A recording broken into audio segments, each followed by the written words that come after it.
Дубай 30дан ашык мамлекет жана өкмөт башчыларды, 100дөн ашык өкмөттүк делегацияларды жана 80ден ашык эл аралык уюмдун өкүлдөрүн чогултту. Аталган шаарда өкмөттөрдүн дүйнөлүк саммити өтүп, ага Минкап башчысы Адылбек Касымалиев катышты.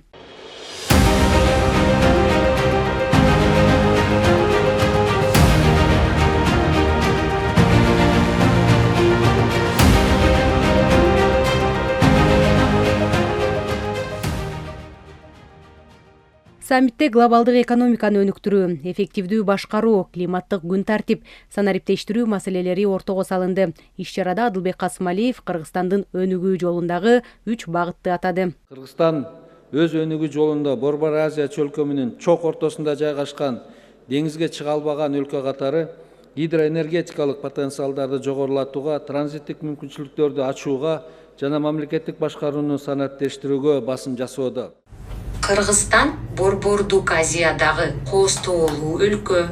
Борбору Бишкек шаары халкы 7 миллиондон ашуун адамды түзөт. Акылай кыргыз тилинде сүйлөгөн жасалма интеллект. Ал кыргыз тилин жакшы түшүнүп, ар кандай суроолорго жооп берет. Үн спикеринен тышкары жасалма интеллект тексттерди которуп, сизге көмөк көрсөтө алат. Учурда 7 кесип боюнча онлайн жардам алсаңыз болот. Жасалма акылды кыргызча сүйлөтүүгө 10 адам жарым жылда эмгектенген. Негизги максат кыргыз тилин жайылтуу. Максаты эми ошо кыргыз тилинде эле жасалма интеллектин иштөө.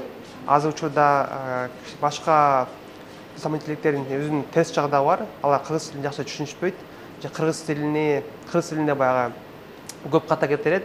Ошо биз ошол маселелерди, ошо көйгөйлөрдү чечүү менен акылайды баштаганбыз. Өзү акылай долбоор бул open source долбоор деп айтылат. Open source бул ачык. Мисалы биздин кылган максатыбыз бул ошо биз кылган нерсени ачык жайынтуу, элге берүү да. Анткени биз ишенебиз, эгер биз кылган долбоор ачык бекер болгондо гана кыргыз тили өнүгөт.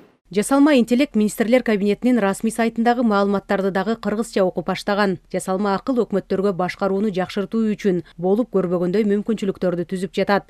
Бул тууралуу Минкап төрагасы Адылбек Касымалиев Дубайда өткөн өнүгүп келе жаткан глобалдык таасир форумунда билдирди. Бүгүн биз санариптик трансформация, жасалма интеллект жана маалыматтарды жөн гана курал эмес, маалыматтык жана стратегиялык ойлонулган чечимдерди кабыл алуу үчүн негиз болуп жаткан мамлекеттик башкаруунун жаңы доорунун босогосунда турабыз.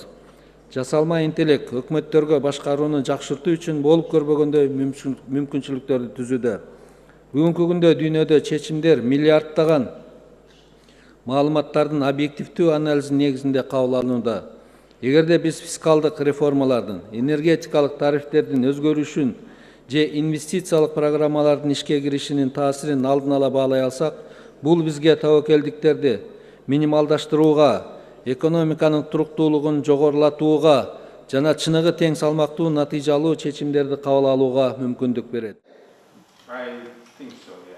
Жасалма акыл, кибер коопсуздук, санариптик технологиялар жаатында адистерди даярдоого Google технологиялык компаниясынын өкүлдөрү менен болгон жолугушууда көңүл бурулду. Минкап төрагасы санариптештирүү мамлекеттик саясаттын артыкчылыктуу багыттарынын бири экенин, Google сыяктуу технология лидерлери менен кызматташуу өлкө үчүн жаңы мүмкүнчүлүктөрдү ачаарын белгиледи. Кыргызстандын өнүгүү жолундагы экинчи багыт транзиттик мүмкүнчүлүктөрдү ачуу болуп саналат. Бул жаатта Кытай-Кыргызстан-Өзбекстан темир жолунун курулушу башталган. Ири долбоор чыгыш менен батышты бириктирет. Темир жол ачылып кала турган болсо, жөнөкөй жарандардан ошол жолдун боюнда жайгашкан элдердин социалдык положениясынан баштап, баягындай соода саттык, карым-катнаш, экономикалык байланыштар, түзүлүштөр. Анан буну айтып атпайм, президент баш болуп өткөндө сүйлөп аткан сөздө белгилеп кетип атат. Бул жол стратегиялык жанагы жер үстүндөгү жолдордун эң жакынкы каттамы болот деп. Азия менен Европаны бириктирген. Бул өтө чоң нерсе. Темир жол аркылуу товарларды Европага чейин жеткирүүгө жол ачылат. Анын курулушуна старт берилген. Темир жол Кыргызстанды транспорттук туюктан чыгарса, 3-чү багыт Камбар-Ата биргеси энергетикалык көз карандысыздыкка жеткирет. Ири энергетикалык долбоордун кубаттуулугу 1860 мегаватты түзөт. Жыл сайын 5,6 миллиард киловатт-саат электр энергиясын өндүрүүнү камсыз кыла ала турган Кыргызстандын Камбар-Ата ГЭС-1 улуттук долбоорун куруу негизги артыкчылык болуп саналат. Бул ички муктаждыкты чечүүгө гана эмес, ашыкча таза энергияны чөлкөмдөгү өлкөлөргө экспорттоого мүмкүндүк берет. Кыргызстандын жалпы гидроэнергетикалык дарамети жылына 140 миллиард киловаттан ашык электр кубатын өндүрүүгө жетет. Энергетика тармагында кызматташууну өнүктүрүүгө Бириккен Араб Эмираттары кызыктар. Бул тууралуу БАЭнин энергетика жана инфраструктура министри Сухаиль Аль-Мазруи Адылбек Касымалиев менен жолукканда белгиледи. Тараптар биргелешкен долбоорлорду ишке ашыруу, Кыргызстандын энергетика тармагына инвестиция тартуу, энергиянын кайра жаралуучу булактары тармагында кызматташууга айрыкча көңүл бурушту. Энергиянын кайра жаралуу булактары тармагында кызматташуу Маздар компаниясынын аткаруучу директору Мухаммад Джамиль Аль-Рамахи менен дагы талкууланды. Кыргызстанда жашыл энергетиканы өнүктүрүүнүн стратегиялык маанисин Адылбек Касымалиев белгилеп, алдыңкы тажрыйба жана инвестицияларды тартууга кызыктар экенин билдирди. Өз кезегинде Маздар компаниясынын аткаруучу директору кызматташууну мындан ары өнүктүрүүгө даяр экенин ырастады. Жолугушууда быйыл компаниянын жумушчу тобу Кыргызстанга жөнөтүлөөрү маалым болду. Жолугушуу бүткүл дүйнөлүк өкмөттөр саммитинин алкагында болду. Жумушчу сапарынын алкагында Адылбек Касымалиев дагы бир катар жолугушууларды өткөрдү. БАЭнин экономика министри Кыргыз Эмират өкмөттөр аралык комиссиясынын тең турагасы Абдулла бин Тук Аль-Мари менен экономикалык жана соода байланыштар талкууланды. Тараптар Кыргыз Эмират өкмөттөр аралык комиссиясынын кезектеги 3-чү жыйынын быйыл Бишкекте өткөрүүнү макулдашты. Ал эми БАЭнин министрлер кабинетинин министри Мухаммад Абдулла Аль-Гергави менен кызматташтыкты арттыруу талкууланып, 5 жылдык мамлекеттик башкарууну институционалдык өнүктүрүү жана модернизациялоо боюнча тажрыйба алмашуу жөнүндө меморандумга кол коюлду.